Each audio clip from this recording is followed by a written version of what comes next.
રાખડીની ખરીદી કરી છે 15 મિનિટ બગાડી પછી રાખડીની ખરીદી થઈ છે જો ફાઇનલી આ ખરીદી કરી છે અને ધારા નોવેલ્ટીમાંથી કરી છે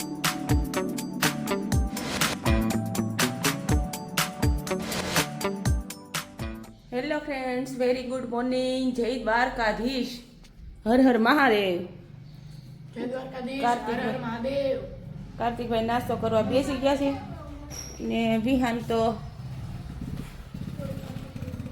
એની મસ્તી ચાલુ થઈ ગઈ છે અત્યારમાં વંશીને બોલાય આવ્યો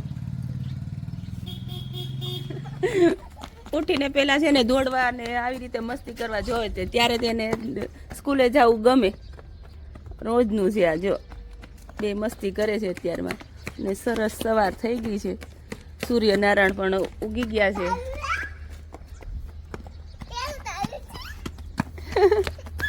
વિસાઈ જો જા અંદર બેસી જા પછી બનાવી દેશે જા જા બનાવી દેજો વંશી હવે રૂમાલનું એને કંઈક બનાવું છું ઓશીકું કે શું બનાવું કંઈ ખબર નથી પડતી જા તેડવા હાટું અત્યારમાં તેડીને બેસાડી એમ આવા તોફાન છે વિહાનના બેસાડો હવે બેસી જવાનું હોય વિહાન કાર્તિકને હેરાન કરે અત્યારમાં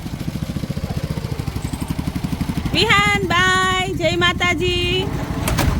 જય માતાજી બોલશે નહીં આજ તો વિહાન ગયો છે ને એટલે તો ચાલો હવે કોફી તૈયાર છે તો બધા કોફી પીવા ચાલો અને પછી ઘરનું કામ કરશું તો ફરી મળીએ ચાલો સવારના 10 વાગી ગયા છે ને હું આવી ગઈ છું રસોડામાં આજ તો નાસ્તો અને બપોરની રસોઈનું બેયનું કામ સાથે ચાલુ છે કેમ કે સવારમાં તે રોહિતને ફોન આવી ગયો એટલે ઓફિસે નાસ્તો કર્યા વગરના વહી ગયા એણે મને કીધું કે 10 વાગે હું આવી એટલે મારે તો નાસ્તો અને રસોઈ બે ભેગું થઈ ગયું છે આજે ને જો દાળ ભાતનું કુકર મૂકવાની તૈયારી કરું છું દાળ ને ભાતને ધોઈને રાખી દીધા છે ભેગા બટેકાઈ નાખી દેવાના એક હારે બધું બાફી નાખું અલગ અલગ કંઈ બનાવતી નથી એક કુકર મૂકી દઉં એની અંદર દાળ ને ડબ્બામાં ભાત મૂકી દઉં અને ઉપર બટેકા મૂકી દઉં એટલે એક કુકરમાં બધું લાગીને એટલે આવી ગયા જય દ્વારકાધીશ બધા મિત્રોને હું ખાલી હાથે ક્યારે આવતો નથી જો આજે ફરીથી કંઈક લાવ્યો એને ભાવતી વસ્તુ હશે હું શું લાવ્યો ખબર છે ખલેલા હશે ખારેક વાહ સરસ હો ઇઝરાયેલી ખારેક બધાને ઇઝરાયેલી હોય છે પણ એવો સ્વાદ હોતો નથી ના, ના, દર વખતે એમ કે આ સારી છે આમાં હું છે ભાઈ જો બધી લૂમની તો આપણે ટેસ્ટ નો કર્યો એક ટેસ્ટ કર્યું હોય સારી હોય એટલે લઈ લે પછી બધું પાંચે આંગળી તો સરખી નથી હોવાની ને ભાઈ પૂરી હોય નહીં ક્યારેક એકાદું હોય ક્યારેક એક કાચું રહી ગયું હોય તો તૂરું રહી ગયું હોય પાકી ગયું હોય ગળું થઈ ગયું હોય પાંચે આંગળી સારી ન હોય સરખી ન હોય ટૂંકમાં એમ બરાબર હવે આપણે ખારેક તો ખાવાની જ છે પણ પહેલા આપણે ભાખરી ખાવાની છે ભૂખ લાગી ચા બની ગઈ છે તૈયાર થઈ મારે ગઈ હું છે જ આ ફોન કર્યો ને પછી મેં ભાખરીની હું તો શરૂઆત કરી નાસ્તો કર્યા વગરનો દુકાન આવ્યો ગયો તો મેં કીધું ચાલો ભાઈ ઓફિસે પહેલા પહોંચો અને મેં કીધું અને મેં મારે તો રસોઈનો બે ટાઈમ સાથે થઈ ગયો આજ તો બપોરની રસોઈ ને હા સવારનો નાસ્તો બે કઈ નહીં આપણે લંચ કરશું લેટ થોડા અત્યારે બ્રેકફાસ્ટ કરી લઈએ પહેલા ગરમા ગરમ ભાખરી ખાવાની મજા આવે ગરમા ગરમ ભાખરી સવારમાં ઈ તો જોવે જ આપણે ગુજરાતીને ભાખરી જોવે બાકી આપણે બહાર કે ગયા હોય ને આમ તોય ભાખરી ગોતતા હોય. ભાખરી ગોતતા હોય ત્યાંની તો ઘણું બધું હોય પણ તો ભાખરી ગોતતા હોય કે ભાખરી મળી જાય શાંતિ ન મળે અને આપણે ગુજરાતી કેવી છે ખબર છે આપણે ઘરે હોઈએ ને ઘરે જ્યારે બરાબર ત્યારે આપણે એમ કે ભાઈ પંજાબી ખાય ચાઇનીઝ ખાય જ્યારે આપણે ગુજરાતની બહાર ફરવા ગયા હોય ને ત્યારે કેવું થાય ખબર છે કે ગુજરાતી થાળી મળી જાય ને તો કામ થઈ જાય હવે ત્યાં આપણે ગુજરાતી થાળી ગોતતા હોય નહીં તો છે પંજાબી લોકો વધારે ખાતા હોય એટલે પંજાબી સબ્જી ને બધું ત્યાં વધારે સારું મળતું હોય ને તો આપણે ત્યાં ગુજરાતી ગોતતા હોય પછી ગુજરાતી થાળી લઈને ગયા ટેસ્ટ નો આવ્યો પણ ત્યાં નથી જવાનું આપણને યુપીમાં કેવું થયું યુપીમાં તો ભાઈ બહુ ખરાબ હાલત થઈ હતી ભાઈ જમવા બાબતે કાંઈ કોઈ જાતનો ટેસ્ટ અને પાછું હું અમારે વડીલ હતા એટલે આપણે શું છે ભાઈ બીજું કઈ કોન્ટિનેન્ટલ ફૂડમાં તો જઈ શકીએ એમ હતા નહીં એટલા માટે આપણે આ ગુજરાતીમાં જ પ્રિફર કરવું પડે બધું એટલે ગુજરાતી અમે મગાવ્યું ને તો ગુજરાતીમાં દાળમાં કોઈ ટેસ્ટ નહીં શાકમાં કોઈ ટેસ્ટ નહીં વૃંદાવનમાં પછી અમે રાજસ્થાનની આ બોર્ડરમાં એન્ટર કર્યા ને એટલે રાજસ્થાનમાં બધા મજા આવી ગઈ અમે રાજસ્થાનમાં તળેલા મરચાં આવ્યા ને તમારા સસરાને તો બહુ મજા આવી કે ઓળો રોટલો મરચાં મજા આવી ગઈ એટલે ફૂડમાં છે ને રાજસ્થાનમાં આપણને કોઈ ટેન્શન થોડુંક આપણને ભળતું થાય છે પણ યુપીમાં તો બહુ તકલીફ પડે હા તમે બીજી વસ્તુ ખાતા હો ગુજરાતી થાળી સિવાયની તો કદાચ સારી મળી શકે પણ ગુજરાતી થાળી બને ત્યાં સુધી એક મારા ગોવામાં પણ એવો અનુભવ થયો હતો ગોવાની અંદર ગુજરાતી થાળી ક્યારેય લેવી નહીં પછી થાઈલેન્ડ જાય ને ત્યાં ગુજરાતી એક નંબર મળી જાય થાઈલેન્ડ ની અંદર તો શું છે બાજુ આપણે એમ લાગે આપણે ગુજરાતમાં જ ફરીએ છીએ એટલા બધું તમે જો તો બોર્ડે ગુજરાતી માર્યા હોય અને એમ કે આવો કાકા, આવો આવો આવો બેન, આવો માસી, એમ કહેતા બિઝનેસ બોલવા. માટે હા. બિઝનેસમેન બધા Pure- ગુજરાતી પહોંચી જાવ ને થાઈલેન્ડ. પ્યોર ગુજરાતી થાળી ત્યાં આપણને ટેસ્ટ મળે. અને બાકી ઇન્ડિયાની અંદર બને ત્યાં સુધી ગુજરાતમાં જ્યારે ગુજરાતી ખાઈ લેવું, બહાર જાય ત્યારે પછી એની જે લોકલ વસ્તુ સારી હોય ને એના ઉપર પ્રિફર કરો.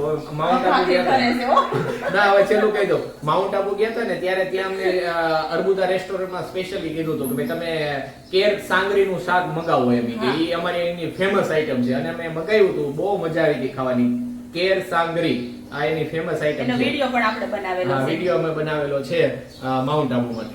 અને આ પછી હવે પાછા જશું ત્યારે ફરીથી એકવાર બનાવશું, બરાબર છે? હમણાંથી ગયા નથી, જવાની ઈચ્છા તો છે. ચોમાસામાં ઈચ્છા હતી પણ આ છોકરાઓને સ્કૂલ ચાલુ હોય છે ને એટલે નીકળાતું નથી. તોય બા ગયા છે planning કરશું સુરત, કંઈક. નહીંતર બાને સોંપીને આપણે નીકળી જાય ઈ છોકરા. હા, કંઈક પ્લાનિંગ કરશું પછી. એટલે દાળ ને કઢી ને લીમડા વગરની બધી અધૂરી છે. મારા ઘરે જ છે જો મીઠો લીમડો, બહુ સરસ. અત્યારે ચોમાસામાં તો બહુ સરસ થઈ ગયો છે.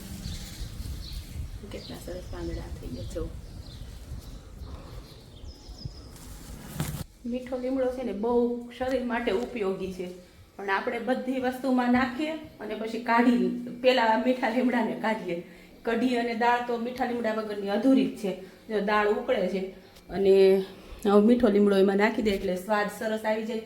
અને ઘણા એમ કહે છે કે મીઠો લીમડો ખાવાથી વજન પણ ઉતરે છે. મેં તો ટ્રાય નથી કર્યું ક્યારે, પણ મેં એવું સાંભળ્યું છે કે મીઠો લીમડો એટલે આની કાંઈ પ્રોસેસ નહીં કરવાની, આમની પાંદડા જ ચાવી જવાના એટલે એમ કે વજન ઉતરે છે એમ મીઠા લીમડાથી. એટલે એ થાતું તો હશે પણ આપણે ટ્રાય ક્યારેય કર્યું નથી. તો ચાલો હવે મીઠો લીમડો નાખીને વઘારી નાખીએ દાળ.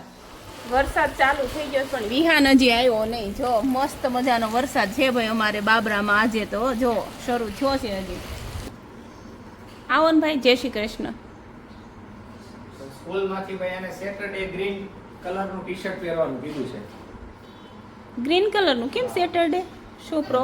એ ખબર છે ને હવે. શું કીધું છે તને? ગ્રીન કપડા પહેરવાના. ગ્રીન કે ક્રીમ? ગ્રીન ગ્રીન એટલે કે લીલા કપડા પહેરી, લીલું ટી-શર્ટ પહેરવાનું છે ટૂંકમાં એમ. તું કાઢીશ? બધું જાતે જ કરશે.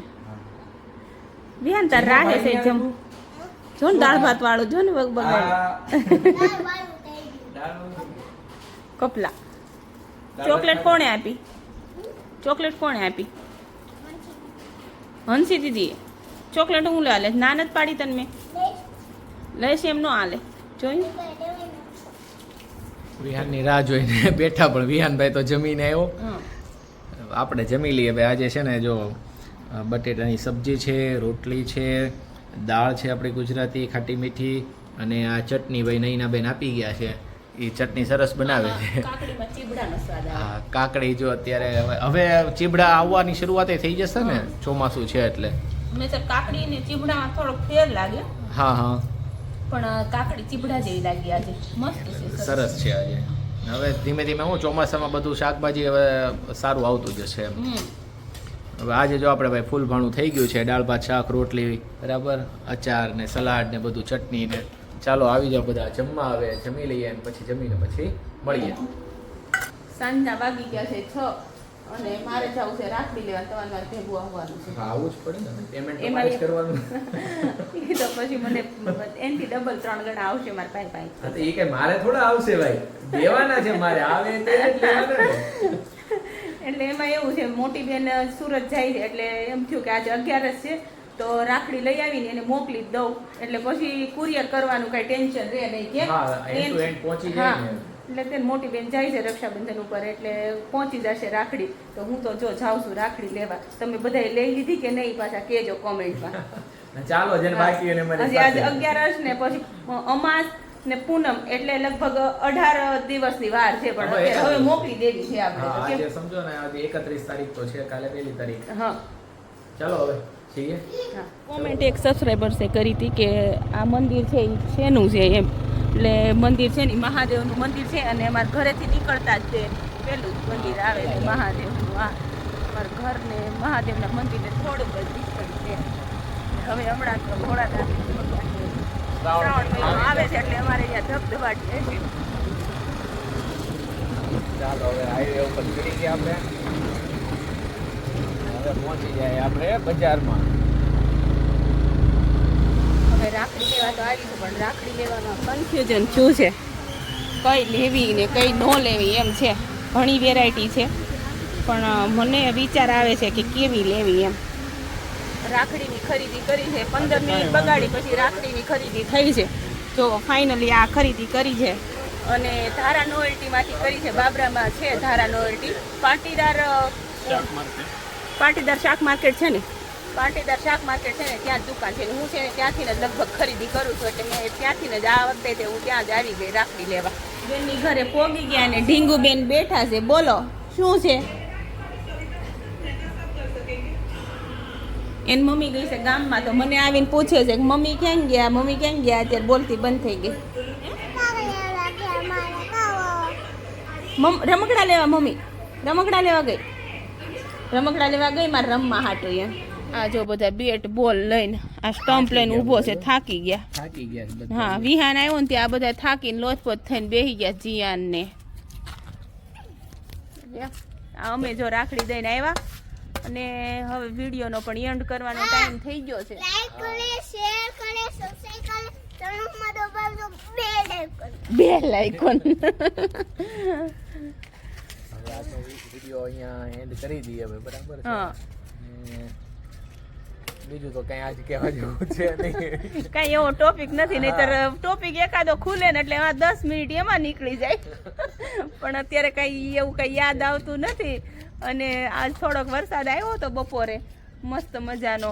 અત્યારે તો કઈ વરસાદ છે નહીં અને આમ જો આ પાછો વરસાદ જેવું થાય છે હવે ધીમે ધીમે. ના, હવે પણ અત્યારે હવે તો વયો જશે વરસાદ એમ લાગે. કેમ ત્યારે? હા, હમણાં હવે નહીં આવે, હમણાં ગેપ પડી જશે. એવું? હવે શ્રાવણ મહિનામાં ચાલુ થશે ઝાપટા. હા, હવે અઠવાડિયા પછી હવે. હા ઝાપટા શરૂ થશે ને લેડીઝ ને આમથી આમ દોડાવશે કપડા હાટું. વરસાદ ઘડીક તડકો એવો નીકળશે ને પછી એમ થાય કે હાલો કપડા નાખીએ તડકે. ત્યાં વરસાદ આવે ને તો દોડામ દોડી બધા લેવા જાય. લેડીઝ ને લેફ્ટ રાઈટ કરાવશે વરસાદ, એવું થશે. શ્રાવણ મહિનામાં હજી આપણે એક વાડીએ જવાનું છે, ત્યાં એક આયોજન કરવાનું છે સરસ મજાનું. એટલે એની તૈયારી જો એ લોકોએ કીધું જ છે કે હવે તૈયારી આપણે અત્યારે હું ખાતર વાવવાનું ની કામ ચાલુ છે, એ પૂરું થઈ જાય ને પછી એક દિવસ આવો થાય કે બધા કે હળી મળીને આયોજન કરીએ એવું. એટલે એ વ્લોગમાં મજા આવશે પણ હજી એનો સમય છે થોડો, હજી વાર છે થોડી, બરાબર. અને બીજું તો બસ જો કોમેન્ટ જરૂરથી કરજો, એ અમે ફરીથી કહીએ છીએ તમને. અને આજનો વ્લોગ હવે અહીંયા પૂરો કરીએ છીએ. નવા વ્લોગમાં જલ્દી મળશું. જય માતાજી, જય દ્વારકાધીશ.